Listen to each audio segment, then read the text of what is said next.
The second part on the Volkswagen Type 3 engine tin is the under cylinder tin. It's a little tin that goes right here below the cylinders, and you install it before putting on the push rod tubes.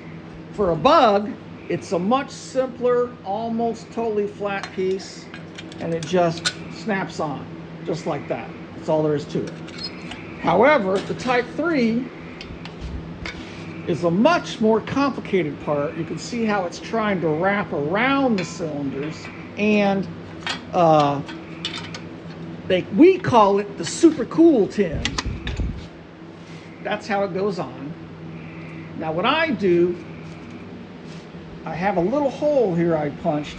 I put a piece of wire, run it up and around and down this other side, and wire it together. That way there's no way it can flop and possibly fall off. So I think that's an important feature to do. That's the second part.